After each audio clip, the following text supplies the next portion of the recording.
Have you ever thought about it? Why the Bible frequently employs the concept of marriage to depict the connection between God and mankind?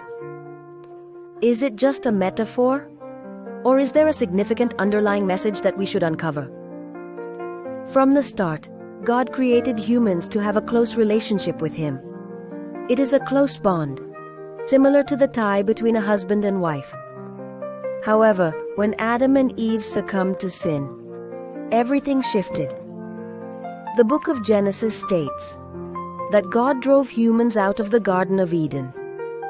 If we read it in the Indonesian language, it may seem normal, but in its original language, that word can also be interpreted as divorce. This means sin not only creates distance between humans and God, but it is really similar to a divorce, a parting that is filled with pain and sadness. That is why the Bible says, God does not like divorce, since each divorce reminds him of his biggest hurt, when he was forced to separate from those he cared for. Yet the positive aspect is that the tale does not conclude at that moment. God never stops longing for us. He wants to reunite. Therefore, the Word became a human. Jesus came to live with us. In the Greek language, the term dwell signifies to camp or to tabernacle.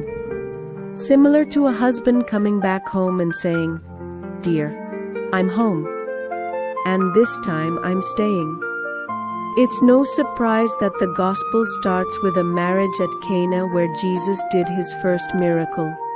And the gospel also concludes with the marriage of the Lamb, an everlasting wedding celebration between Christ, the groom, and his people, who are the bride.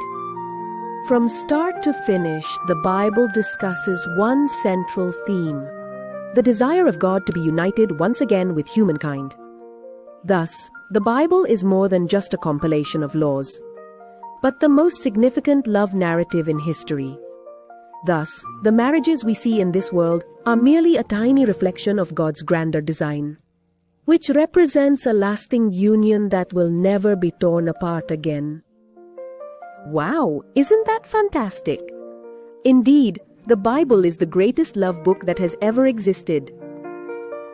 Continue to follow along so you can better understand the Bible's message.